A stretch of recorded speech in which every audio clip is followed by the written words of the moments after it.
왜 사람들은 결국 건물주를 꿈꿀까? 당신이 잠든 사이 벌어지는 엄청난 부의 격차. 솔직히 말해볼까요? 밤새 잠 잘 안 자고 코인 차트 보고 주식 들여다보는 거 피곤하지 않으세요? 술자리에서 투자 좀 한다는 분들 만나면 꼭 물어봐요. 최종 목적지가 어디예요? 그럼 10중 8구 보통 똑같이 대답해요. 에이, 그래도 결국 내 건물 하나 사야지. 아니, 주식도 있고 코인도 잘 버는데 왜 다들 마지막엔 건물, 건물 할까요? 그건 건물이 단순히 돈을 벌어다 줘서가 아니라 여러분들이 아프고 쉬고 심지어 세상이 망해간다고 떠들 때도 건물은 혼자서 묵묵히 자기 할 일을 하기 때문이에요. 오늘 건물주들이 죽어도 말 안 해주는 건물을 가져야만 하는 진짜 속사정 6가지 화끈하게 아주 화끈하게 한번 풀어볼게요. 이거 들으시면 오늘부터 삶의 계획이 완전히 바뀌실 거예요.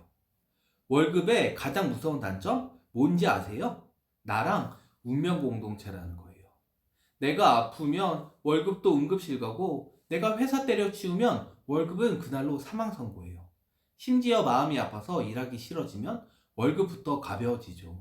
근데 건물은 지독할 정도로 다정해요. 내가 감기 걸려 누워있든 해외여행 가서 스마트폰을 꺼놓든 건물은 24시간 파업 한 번 안 하고 일해요. 건물주 된다는 건 갑자기 벼락부자가 되는 게 아닙니다. 나 대신 평생 일해줄 충성스러운 대리인 하나를 고용하는 거예요. 주식이나 코인 하시는 분들 하락장 오면 어떻게 하세요? 앱 삭제하죠. 안 보면 없는 거다라고 정신승리하지만 사실 마음속에선 피눈물 나요. 그쵸? 실체가 없으니까요. 그런데 건물은 앱을 끈다고, 앱 삭제한다고 사라지나요? 아니요. 그 자리에 그대로 서 있습니다. 내 눈앞에 건물이 있고 임차인이 장사하고 있고 사람들이 오가는 게 보여요. 그래서 건물 투자는 눈에 박히는 도박이 아니라 내 눈으로 통제하는 경영이죠. 앱 화면 숫자에 일희일비하기 싫은 사람들이 결국 건물로 오는 진짜 이유죠. 아파트 사놓고 할 수 있는 게 뭐가 있죠? 집가 오르길 기도하면서 존버하는 것 뿐이죠. 여러분들이 벽지 바꾼다고, 엘리베이터 청소한다고 아파트 값이 오르나요? 절대 아니죠. 하지만 건물은 달라요. 내가 만지는 대로 가치가 변해요. 칙칙한 외관에 페인트만 새로 칠해도 분위기 있는 카페 하나만 입점시켜도 아니면 1층에 장사 잘 되는 편의점 하나만 있어도 임대료가 뛰고 건물 가치가 수억 원씩 왔다 갔다 해요. 그래서 건물주들은 가만히 못 있어요. 그리고 가만히 있으면 안 되고요. 여기에 어떤 값만 딸까? 어떤 업종을 넣을까? 어떤 수리해야 건물이 더 잘 보일까? 계속 고민하죠. 건물은 단순히 사는 것이 아니라 내 손으로 만들어가는 작품이죠. 어떻게 관리하느냐에 따라 가격 변동이 엄청 커요. 건물 그놈 얼마나 재밌어요. 이 얘기는 좀 자극적일 수 있는데 구조가 완전히 다르다는 거예요. 일반 직장인이 대출 받으려면 영혼까지 털어야 하죠. 근데 건물주는 대출을 레버리지라는 도구로 아주 유연하게 활용합니다. 은행 돈인데 그 돈도 내 돈이라 생각하죠. 세금도 마찬가지예요. 개인은 안 된다 소리만 듣는데 건물은 어떻게 법인으로 만들까? 비용 처리를 어떻게 할까에 따라 합법적으로 돈을 지키고 늘려요. 이 유연한 맛을 한번 보면 다시는 다른 투자로 못 돌아가요. 체급 자체가 다르고 다른 건 시시하다고 생각될 정도로 이게 재밌는 게임이니까요. 건물주가 진짜 부러운 건 통장 잔고가 아니에요. 바로 선택권이에요.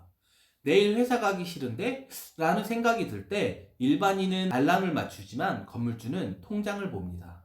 은퇴를 할지 말지, 일을 더 할지 덜 할지, 이걸 상사 눈치나 시장 경기 보고 결정하는 것이 아니라 내가 결정합니다. 건물주들이 입버릇처럼 하는 말, 마음이 덜 급해서 좋다. 이게 바로 인생의 주도권을 내가 쥐고 있다는 최고의 플렉스 아닐까요? 자, 조금 솔직해져 봅시다.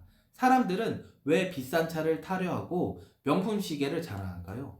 나 이만큼 성공했어 라고 말하고 싶어서죠.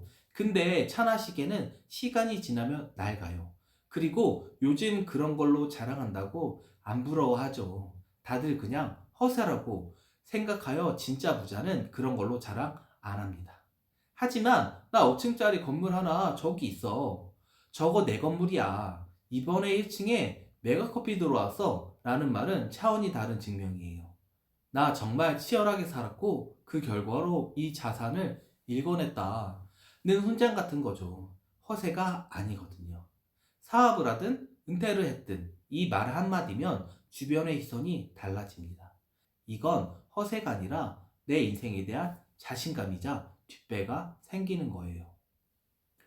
에이, 결국 금수저들 얘기잖아요. 아니요, 제가 만난 수많은 건물주 중 처음부터 부자였던 분 생각보다 별로 없어요. 그분들도 시작은 같았어요. 다만 남들 유행 따라 코인 갈아탈 때 무리하지 않는 선에서 작은 것부터 시작해 시간을 자기 편으로 만든 사람들이에요. 건물주는 태어나는 것이 아니라 견디면서 만들어지는 겁니다. 아직 준비가 덜 되었다고 생각 들어도 미리 준비해가요. 공부하고 준비하다 보면 그 순간이 올 거라고 제가 장담합니다.